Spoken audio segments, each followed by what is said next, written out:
Dylai cyflogwyr roi cyfle i bobl anabal brofi eu hunain. Mae gan Ewan awtistiaeth ysgafn, a dydy e erioed wedi gadael i hynny ei rwystro. Ond dydy e ddim wedi teimlo'n hyderus bob amser, a doedd e ddim yn gwybod beth roedd e eisiau gwneud. Newidiodd ei fywyd pan gofrestrodd yng Ngholeg Caerdydd ar Fro i astudio'r rhaglen sgiliau gwaith lefel mynediad. Cafodd ei roi ar brofiad gwaith wrth ddesg y dderbynfa yn y coleg. Roedd e wrth ei fodd ac yn sylweddoli pa mor dda oedd e gyda phobl.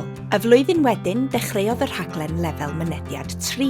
Roedd y cyfyngiadau clo cenedlaethol cyntaf yn anodd, ond fel lwyddodd i addasu, roedd yn gyfnod heriol iawn. Yn raddol fe wnaeth e fagu hyder i gael cyfweliad am raglen internaeth gyda Project Search. Roedd yn brofiad diddorol iawn, ac roedd yn rhoi syniad da iddo o sut beth oedd bywyd gwaith. Roedd e'n gweithio gyda thîm am y tro cyntaf, ac roedd hynny'n deimlad gwych.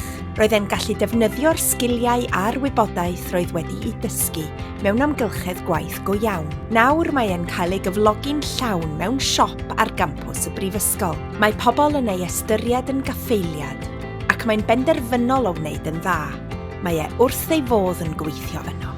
Dydy e ddim yn gwybod lle bydde fe nawr os na fydde fe wedi mynd yn ôl i'r coleg, neu wedi cofrestru gyda Project Search. Mae dysgu wedi newid ei fywyd a bydd yn ddiolchgar am